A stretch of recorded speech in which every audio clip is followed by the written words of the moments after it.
Ryan Reynolds here from Mint Mobile. With the price of just about everything going up during inflation, we thought we'd bring our prices down. So to help us, we brought in a reverse auctioneer, which is apparently a thing.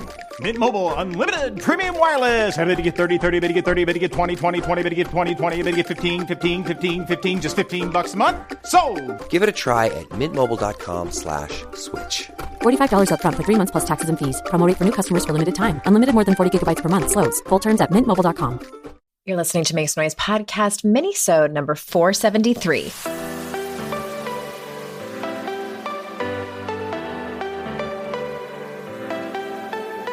Welcome to Make Some Noise podcast, your guide for strategies, tools, and insight to empower yourself. I'm your host, Andrea Owen, global speaker, entrepreneur, life coach since 2007, and author of 3 books that have been translated into 18 languages and are available in 22 countries. Each week, I'll bring you a guest or a lesson that will help you maximize unshakable confidence, master resilience, and make some noise in your life. You ready? Let's go.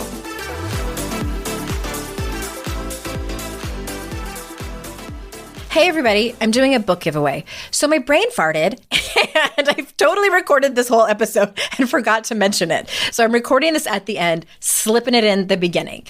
So Make Some Noise, which is my 3rd book baby, is a year old. Insert party noises here. My 3rd book baby is 1 year old, and to celebrate, I am giving away 3 personalized signed copies.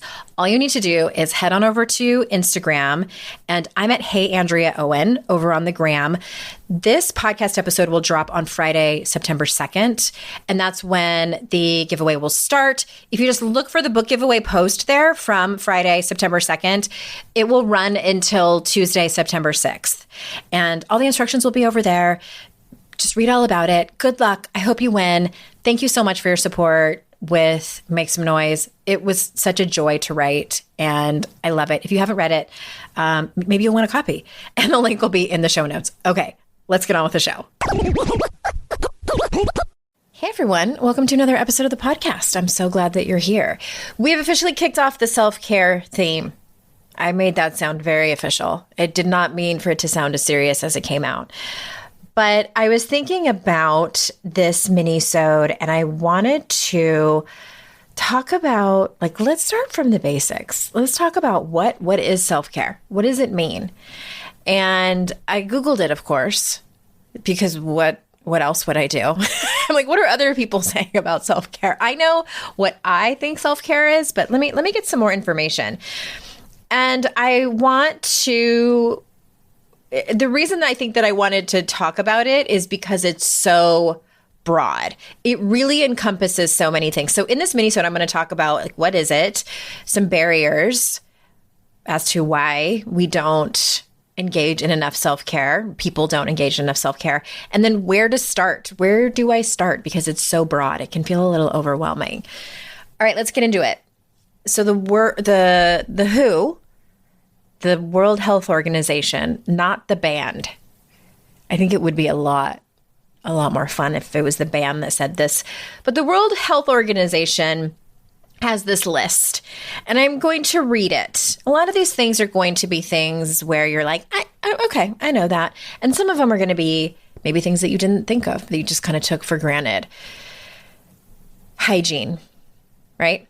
Hygiene, nutrition, lifestyle factors like exercise level and leisure activities, environmental factors such as your living conditions and your social habits, socioeconomic factors such as someone's income or your cultural beliefs, your medication and following treatment plans for any illnesses that you might have. Self-care is also prioritizing one's physical and mental health. It's also adopting healthy lifestyle habits that can be maintained long-term, which I'm going to touch on that in a minute. It is eating a healthy diet, finding exercise activities that you enjoy. Key word there, that you enjoy, not that you hate, not that you do exercise because you think you should, or because you think it's going to help you get to a certain body size or maintain a certain body size. that you actually enjoy it and participating in it regularly. So it's not just about finding the activities. I like to do that. I like to plan out my activities, including exercise, and then not necessarily following through with them. Okay, self-care is also getting an adequate amount of good quality sleep. If you run around in the personal development circles long enough, which I'm sure you do, you know how important sleep is. Some expert somewhere along the way has been talking about sleep. That actually reminds me, I have not had somebody on to talk about sleep. If you know anybody who is like the expert, besides Ariana Huffington, I don't know if she would be on my show. I could ask her. I could call her up and ask her. We need somebody to come on and talk about sleep. The last couple, following treatment plans for existing conditions accordingly. I feel like that they kind of repeated that one from the other one about medication. And taking time out for yourself to participate in healthy activities you enjoy. Well, if that isn't general, I don't know what is. So that's just like an overview. Notice it doesn't say taking bubble baths, getting manicures and things like that. I mean, if that's what you want to do, then knock yourself out. I love a good bath and a manicure. Of course I do. So those are the basics. Those are the 1, 2, 3s of self-care. And I think it's so important that we also talk about barriers to self-care. I read this list also from The Who and was like, okay, these are my people. Barriers to self-care, having low self-worth. So you feel like, how I translate that is like, you feel like you don't deserve it. Or you feel like when I get everything else done, then I will be able to deserve to do the thing, sleep, exercise, whatever it is. Feeling guilty. Do men feel guilty for prioritizing themselves? Do you think? Do you think they do? Maybe some of them. I'm sure some of them, yes. But in my humble opinion, women often feel guilty for prioritizing themselves, for taking good care of themselves.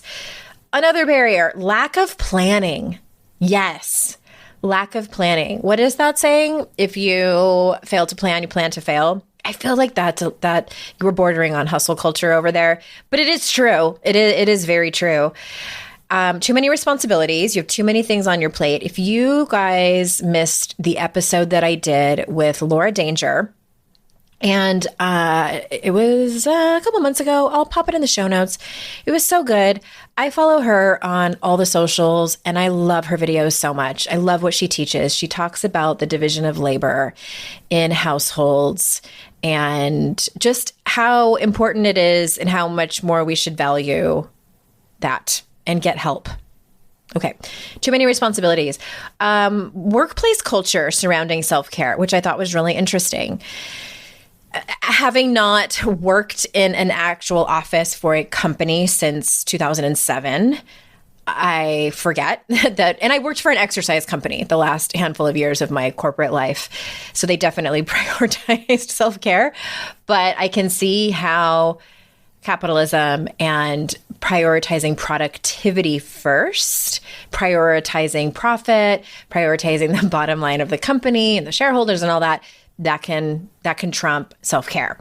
And also, I mean, there's sort of one of the obvious ones is change isn't easy for most people. This is the reason that habit books and podcasts are so popular. We have trouble forming and keeping habits. Making change is not easy. So where do we even start? I want to share something with you that I have done recently and not so recently that is helpful and is also free. The only thing that it's going to cost you is time and space in your brain. I may have mentioned here on the podcast, I'm sure I have, that I have, at least when I started working for myself, when I left corporate and started working for myself, I formed a mastermind with a group of women. Now, you do not have to be an entrepreneur to do this. I know that most of you listening are not. And you can still form a group of people. Doesn't have to, any gender is fine. And these are the people that you get together with on a regular basis, whether it's virtually, whether it's a conference call, whether it's in person. And even if it's, I suppose you could even do it over email or just text, where you really co-create the relationship of the mastermind yourself. The way that I've always done it is it's typically 5 of us and we meet once a month. I think I've had it before where we met every other week for about 90 minutes. And every person takes a turn in that 90 minutes. You could even do it with 3 people. 2 or 3 people, 4 people, you can do it with 10. 5 seems to be the magic number for me. And everybody gets a certain amount, just do the math, and everybody gets a certain amount of time to bring something that they are stuck on, to bring something that they want to create movement and momentum on that they just haven't seemed to be able to do that for whatever reason. And you create the relationship in the beginning. So you know how to support each other. So you know the logistics of the group. So you know that everybody commits to it being a priority and that it's a sacred group. That's usually why they fall apart. PS is because some members just don't feel like showing up. They're chronically late or just don't want to be in it anymore, whatever. That's their thing. But that's typically why I found that they kind of disband.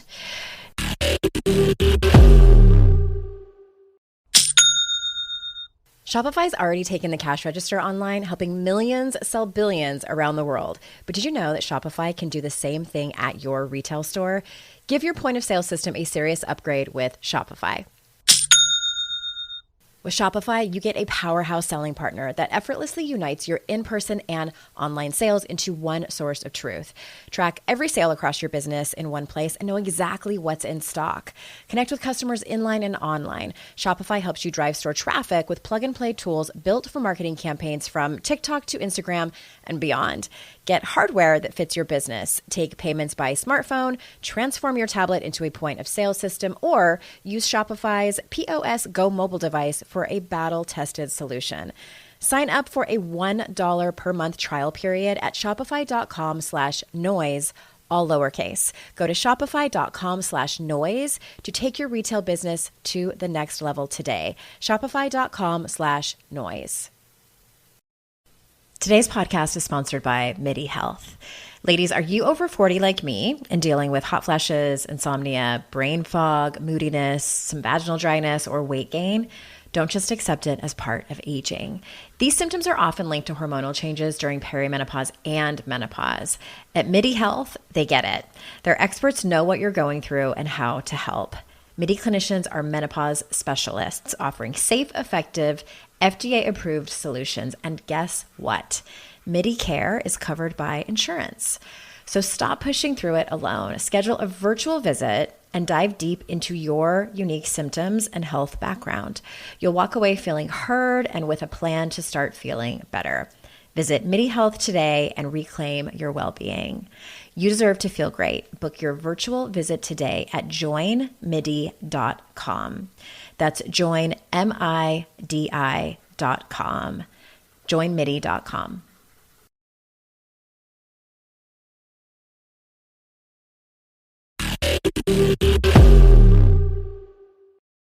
I've been in a mastermind for forever. They change from time to time.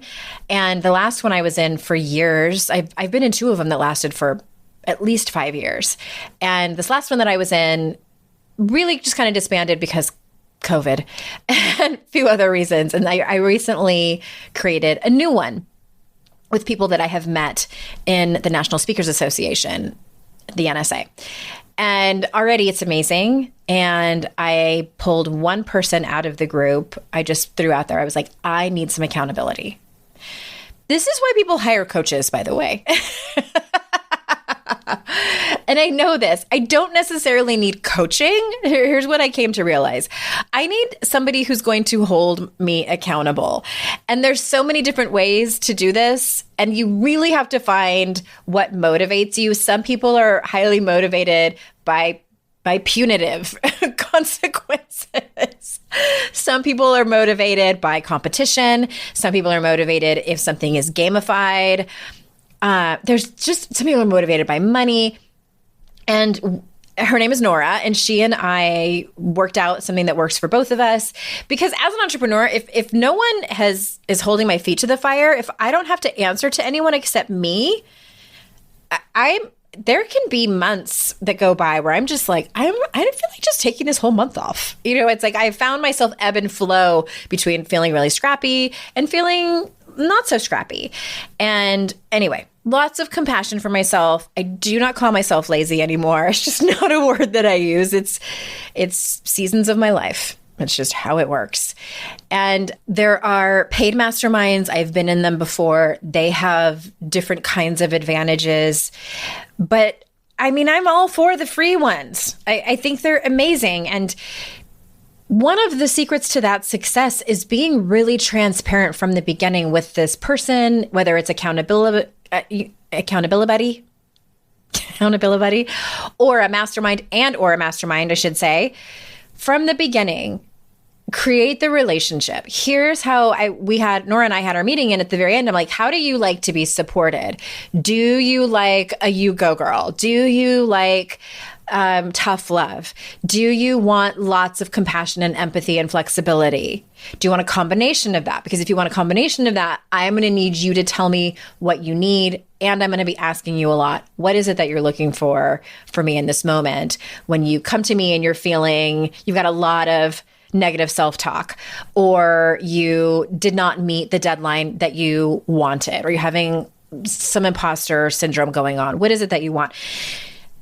I want to give you some options, whether you're in a place of you have just let all your self-care go and you're needing to kind of jumpstart that, or you're in a place where your self-care is great and you want to, start your own business or get a promotion or make enough money where you can take a month-long vacation to Europe or whatever it is. There are options for you. And I cannot say enough really great words about having a mastermind, creating your own. I call it a peer mastermind and or an accountability buddy. So that's a place to start. And in terms of where to start in your own life, I think that list that I gave you from the WHO, start with the basics. I mean, a lot of these are just like your hierarchy of needs, making sure that you're sleeping enough, eating the right foods, et cetera, et cetera. And another thing that I've learned the hard way over the years, are you like me where a lot of my clients are like this. They hire me and they're like, okay, here are my goals. I am, they haven't worked out in a year. They have been eating foods that just don't agree with them, and they are behind on work. And they have this list of goals that is enough for 3 people. I'm going to work out every day, and I'm going to totally clean out my refrigerator and prep all my food. And, then the list goes on and on. And I am all for big, audacious goals. Like, you get it. However, just like anything, starting small is your key to success. You have to have those little wins. You need that, I don't know if it's serotonin, dopamine, oxytocin, glutamine, whatever, not that last one, but whatever it is that goes off in your brain when something great happens, when you are proud of yourself, when you can cross something off that list, that's what you need. So all the habit books will tell you that. I'm sure most of them will.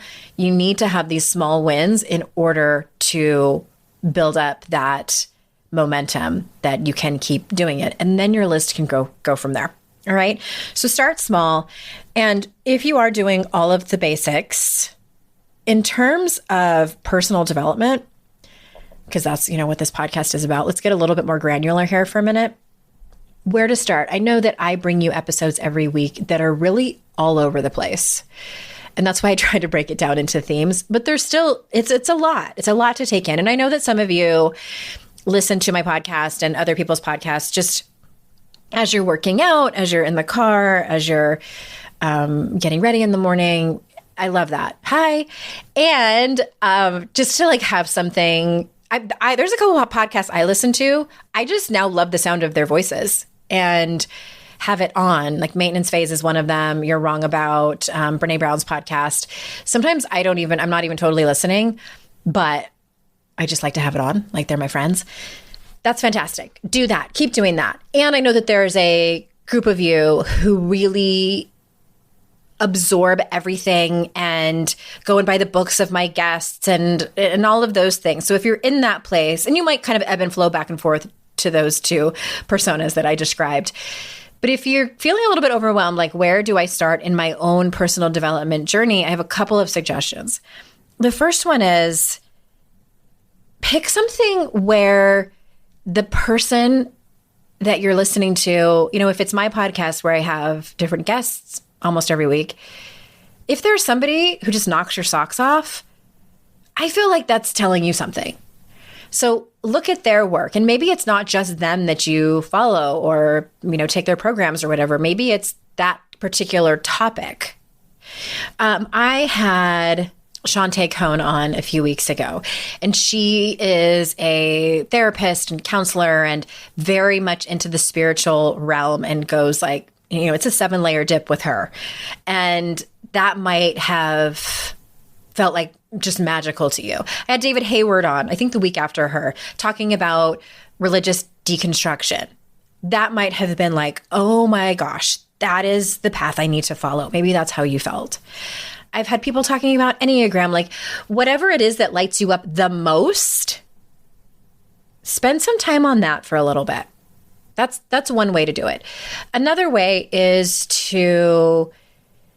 if you've bought any of my books, let's just take How to Stop Feeling Like Shit, which I have an announcement about that book coming up soon. Stay tuned, my beautiful listeners. I'm so excited.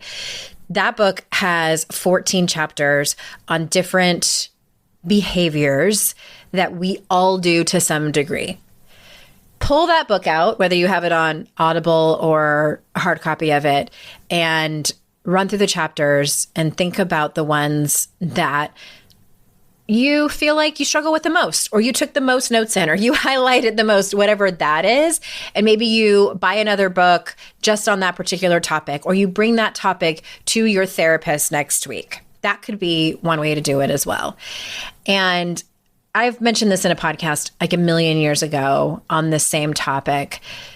Speaking of How to Stop Feeling Like Shit, I believe it's chapter 3 that I talk about numbing out. I do believe that when we numb out, that behavior has the potential to turn into either some kind of disordered behavior or an addiction. Having been that person myself and seeing, not just in my life, but seeing it in the lives of many other people, whether they consider themselves in long-term recovery or not, that has the potential to upend your life in an extremely positive way. Not just cutting out the substance or behavior that it is that we have the problem with. It's the work that comes once we do it. When we connect the dots of like why we're doing it in the first place. I would start there if that's a thing for you. So maybe you saw yourself in one of those. I remember when I got sober, I realized that I had gone from being someone's daughter to when I was 15, I was somebody's girlfriend, and I was in a relationship where my identity was very much wrapped up in being this person's girlfriend. And then I became his wife, and then I wasn't his wife anymore, but then I pretty quickly became somebody else's wife. And so Jason and I got married in 2008. I got sober in 2011. And I was just like, I don't know who I am. I didn't really have a whole lot of autonomy. And then I was a mother in 2007 and 2009. So it was like, who am I? What do I want? What do I stand for? What are my yeses and nos? What are my boundaries? What are my goals and aspirations? And it was easy it was fairly easy to, on the surface, talk about, goals, hopes, aspirations, and things like that, career-wise, but I didn't know. I had always been wrapped up in somebody else. So when I got sober, a lot of my self-care was, of course, those basics that I listed, but it was also taking care of my own identity. What does my identity look like? So it was a lot of my own soul searching and journaling and answering powerful questions that I got either from a coach or my therapist at the time. And this has been a mixed bag episode, as they usually are. I tell you what, my ADHD diagnosis last year or the year before, pointed a lot to this podcast.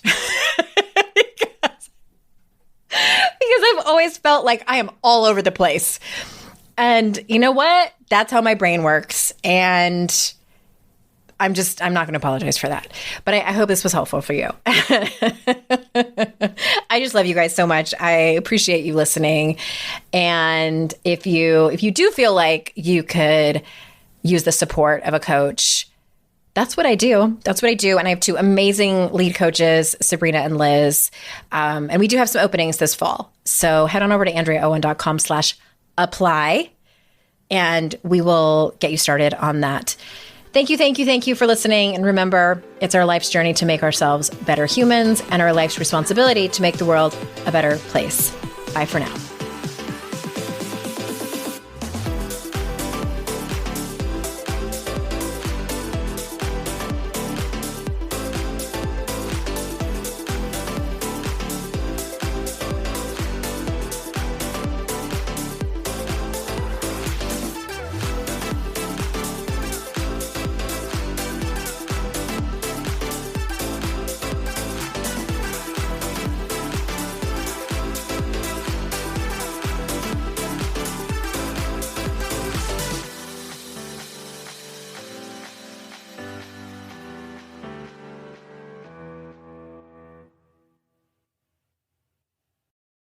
I'd like to introduce you to the Minimalist Moms podcast. It's hard enough being a mom, and the last thing you need is stress from too much stuff and an overcrowded schedule. For too long, I lived with the mindset that bigger was better, and the more I added to my life, instead of feeling better, I felt overwhelmed. It was time for a radical new mindset. Less is more. I'm not into extremes. I didn't throw everything away. My brand of minimalism is more about adding than subtracting. Get rid of the excess to make room for what you love. In other words, it's about living life with purpose. I hope you'll listen in and my guest and myself can inspire you to think more and do with less. The Minimalist Moms podcast, available wherever you listen to podcasts.